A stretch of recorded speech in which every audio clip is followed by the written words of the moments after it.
Hello everyone, this is Fabio and welcome back. Today I decided to just release all my frustration and start talking about games that were not released in Europe because being a European video gamer, especially during the late 80s, early 90s, was not easy. Especially during the Super Nintendo and PlayStation era, many games were not released here in Europe, and that's the reason why I decided to just give you my personal top 10 list of games that were not released here in the old continent. So keep in mind just a few words before starting that this is my list. So obviously there are games that were not released here that are not on my list, and I I did this list according to my own taste. So there are so many games that were not released. It's possible I'm forgetting about some. So um, second of all, I'm talking about games that were not released in Europe but were available in North America. So I just want to show you how much we European gamers were screwed by games companies. Since I'm not talking about games like the Far East of Eden series, for example, that were released only in Japan, and I'm just talking about games that were available in North America, but for a reason unknown, we didn't have them here in Europe. And finally, I'm not talking about remakes. Remakes don't count for this list. I'm talking about the games that were originally not released in Europe. So it's a little different because simply because I'm still thinking that remakes and originals are not the same. Like playing an old games like Final Fantasy 1 right now, it's not the same as playing it back then. So it's very different. So with this point in mind, just here we go, and let's just start it. With number 10, we got two titles for the Nintendo 64, and these are Ogre Battle 64 and Mega Man 64, aka Mega Man Legends on the PlayStation. Well, Ogre Battle 64, it's, I think, because I never played, obviously, a strategic RPG, and it is considered one of the best RPG on the on the Nintendo 64. So it's since the N64 is already pretty weak on the RPG department, just don't release any other games of that genre. It's quite a shame since it's already, as I told you, weak and it didn't have a lot of RPGs in the first place. It was great for playing Mario and first-person shooters and other games, but since my favorite games were RPG, especially at the time I was crazy about them, still am, but back then, since I discovered the genre quite recently, I was absolutely fanatical about RPGs. So this is one of the main reasons why I didn't choose the N64 over the PlayStation back then, even though I was, and still am, a pretty hardcore Nintendo fan, let's say like that. For Mega Man 64, as I told you, Mega Man Legends, it is even more interesting and frustrating, I think, especially for N64 owners, since the games actually were available on the PlayStation. So if you were a Mega Man fan and owned a Nintendo 64, you didn't have Legends, contrary to all the PlayStation players who had Legends, Legends 2, and the Misadventures of Trombone. So you're super screwed if you own an N64. But again, two RPGs games, and strategic RPG for Ogre Battle, action RPG for Legends, that are missing from the N64 library for I really don't know why, I don't know the reasons, and they're just, I think, keep the RPG library on the N64 pretty weak, and that's a shame for a console like that. At number 9, we have, incredible but true, Super Mario RPG. Honestly, I really don't know why this game wasn't released, since it's a very interesting concept. Personally, I think it is my favorite Mario game that I ever played, simply because it's an RPG in the Mario world, so it's very interesting to me. And to play that, I had to buy an import copy that was quite expensive. In fact, um, after that, I couldn't buy games for quite a while, and but I managed to play that and really enjoy it. It was a great game. I really like it. And making an RPG in the Mario universe, I think it's a great idea since it offers a lot of possibilities. And I really think that Nintendo should actually make a sequel to this game. I mean, not spiritual sequels or bullshit like that, like Paper Mario or other games. Just it would be nice to see Mario RPG 2 on the Wii U, maybe. Why not? On or the 3DS, because the Mario universe is so big. There are so many characters. I mean, can you imagine playing RPG with Donkey Kong, for example, or others? That would be great, I think. So didn't have Mario RPG. And at number 8, we're moving to a PlayStation 1 game, and it's Parasite Eve 1. And I keep mentioning this game that it wasn't released in Europe simply because personally, I think this is a very, very interesting and good game. And combining RPG and survival horror, both my favorite um, genres of gaming. It's just great, and I really like this game since it's very cinematic, like the opening and everything, and all the cutscenes. It's like almost following a movie. At least this is what I thought when I was playing it. Import copy, obviously, and also, well, playing survival horror with RPG elements. I still think that was a brilliant idea how it was done. And Parasite Eve 2 was quite similar for the combat system. Many people criticized this game saying that it was too similar to Resident Evil, but maybe it was true, but I think it was still a pretty good game and really, really enjoyed that. And it was actually the first Parasite Eve that I played, since I didn't know about one since it wasn't released, and after that I really wanted to play. And I think it's a great game that's missing from the European PlayStation library. That's a real shame. And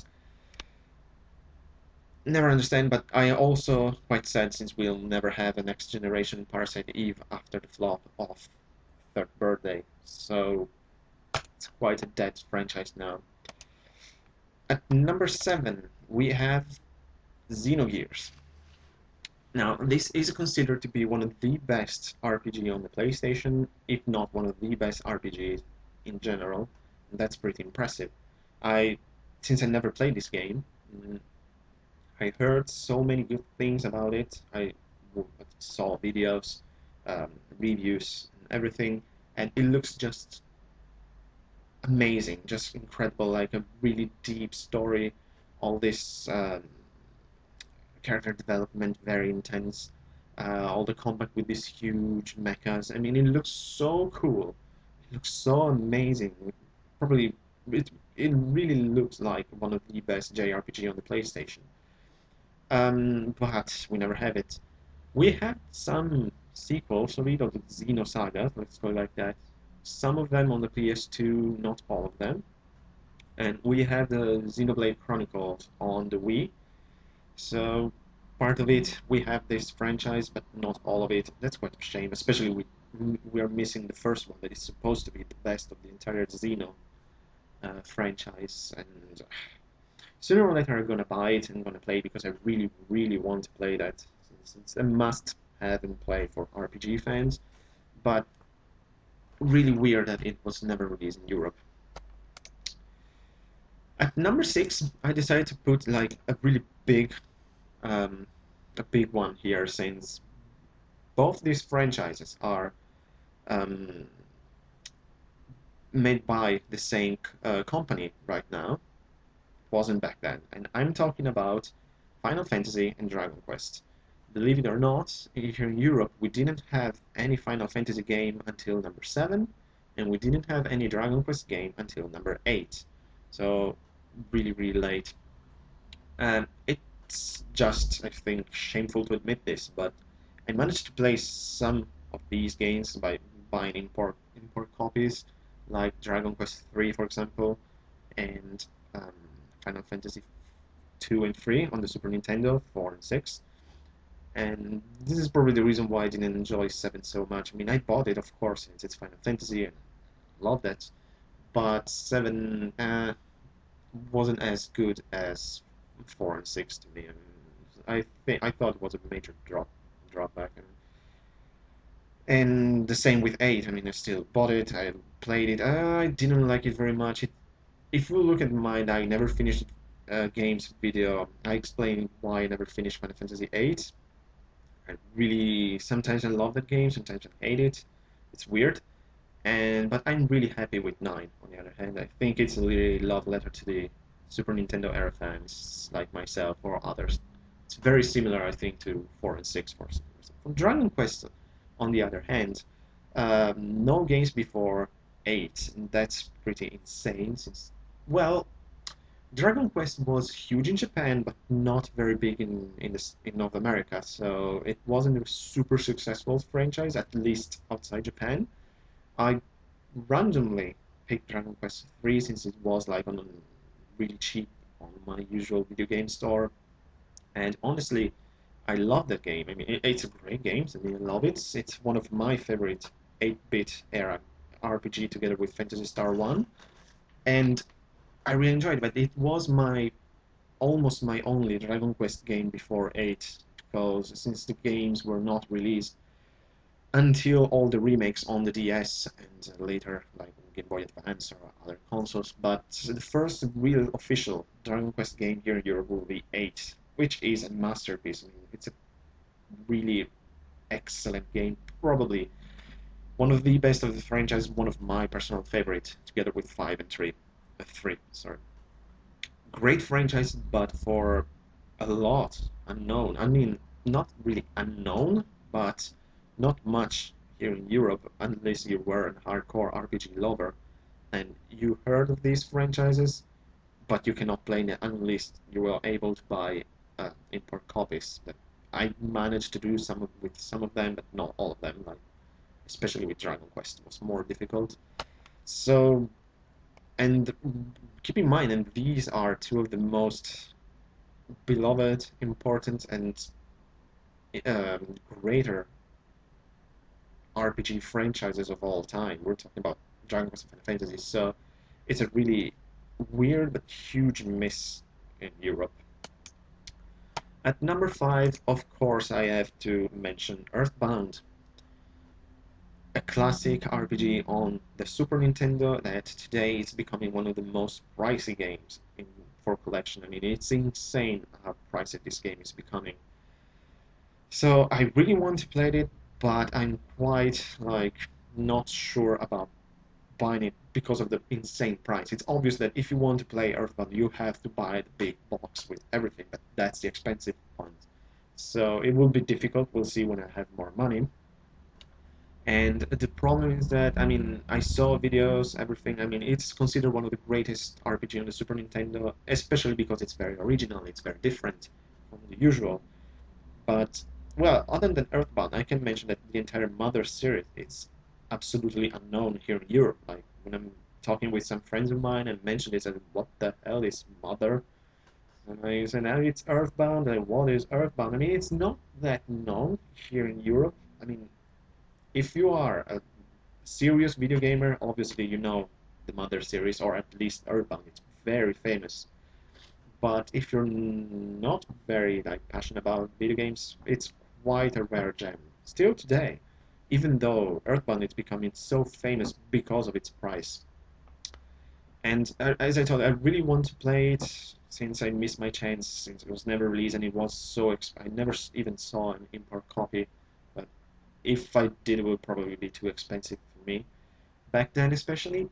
And missing great opportunity, especially because I'm hearing video about that back then in North America when it was released, it was like sell for quite a lot more than normal Super Nintendo, but it was like so many copies of them, and I think many people lost their chances back then, and only some really smart people bought it back then, even though it was a little more expensive than usual, and now it's so pricey, so valuable.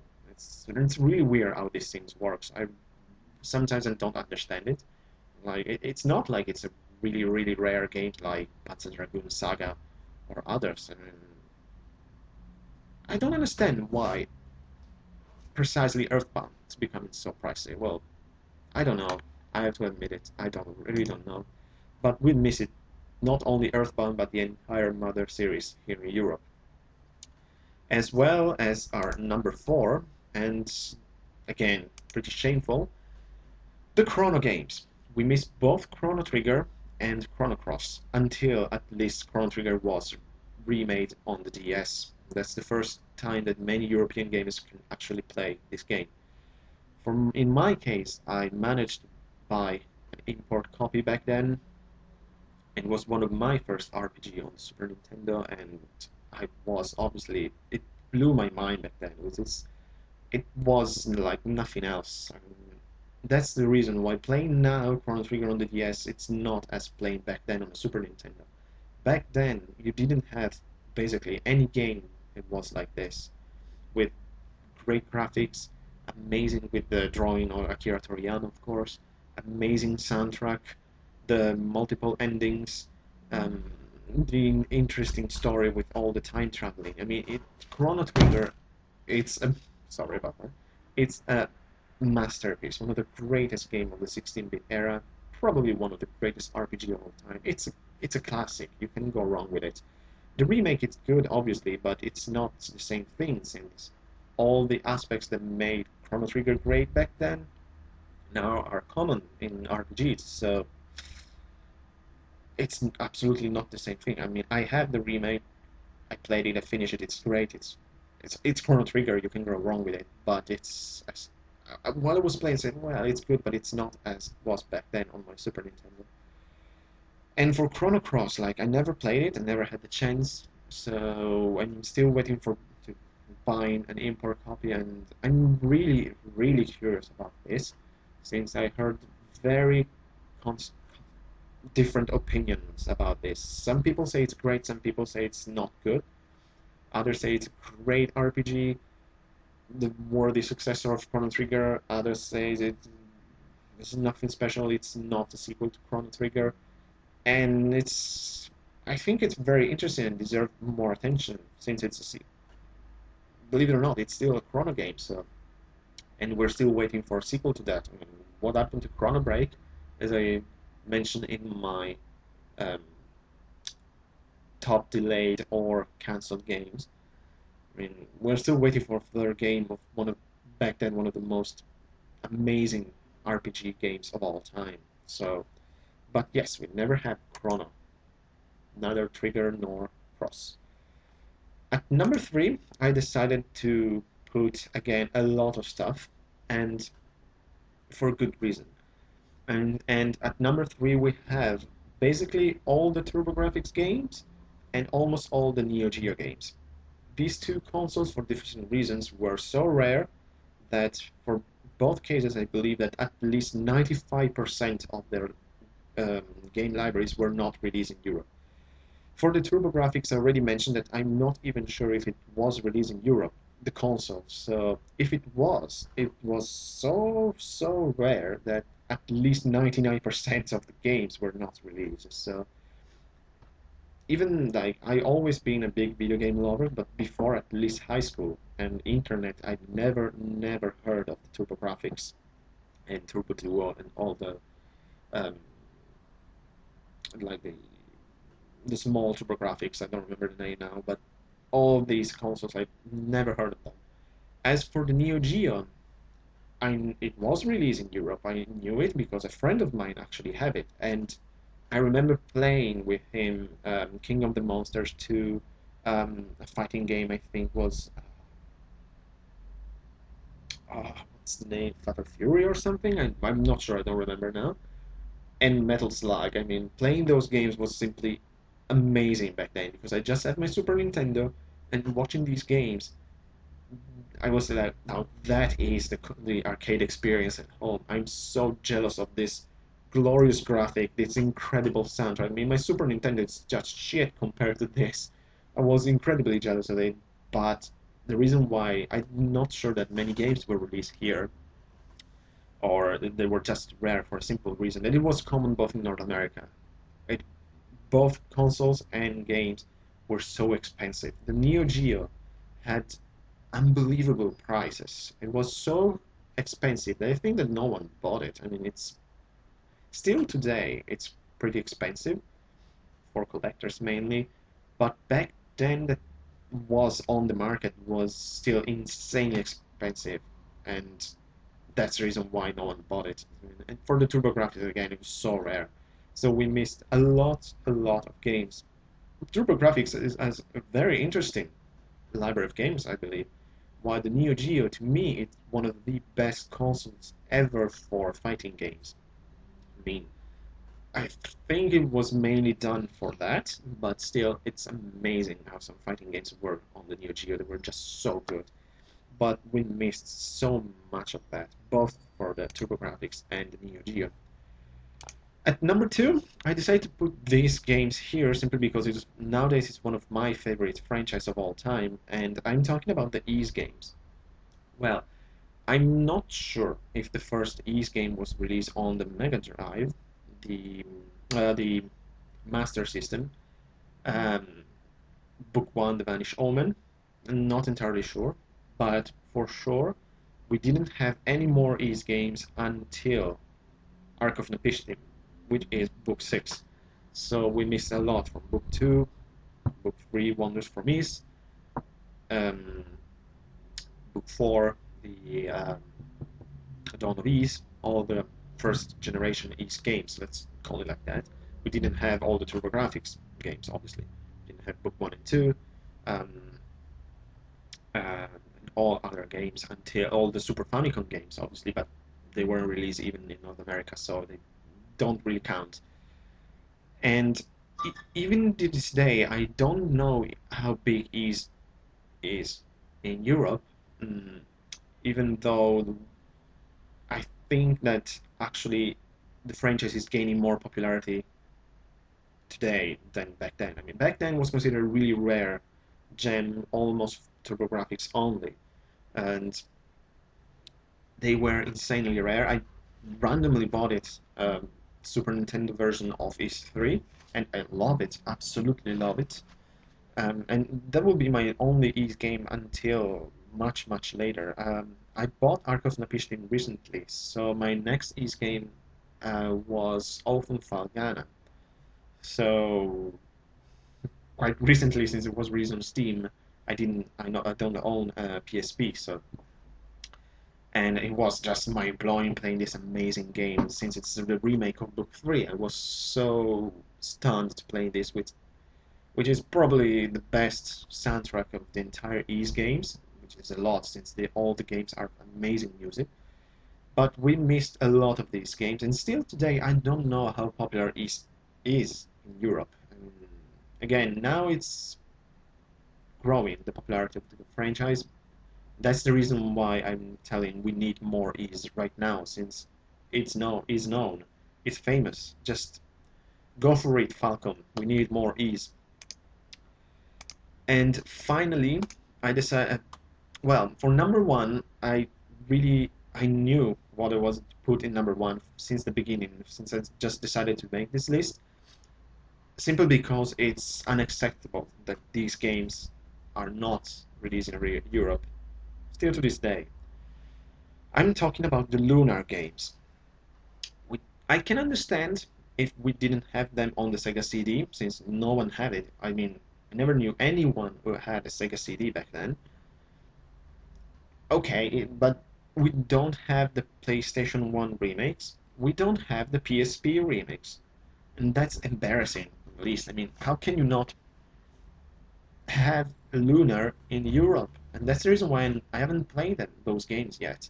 And I'm dying to play Lunar. It's considered, again, one of the greatest RPG franchises of all time. And I know that I'm gonna play them sooner or later. I don't know why I haven't bought them yet, at least on the PlayStation. But yes, we never had Lunar in Europe in any form, and that's again unacceptable and unbelievable at the same time. I mean, how can you not put these games on a big market such as Europe? It's a really weird choice by Game Arts, but well, it's already a miracle that we have Grandia. So I just don't want to add anything else since I'm really pissed off by this. So there you have it. These are my top 10 games that were not originally released in Europe. Say like that.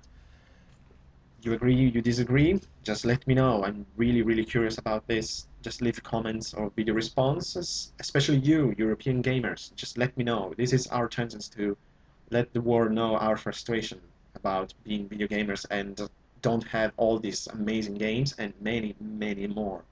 So hope you guys enjoy this video, find it interesting and informative, obviously. Thanks for watching, and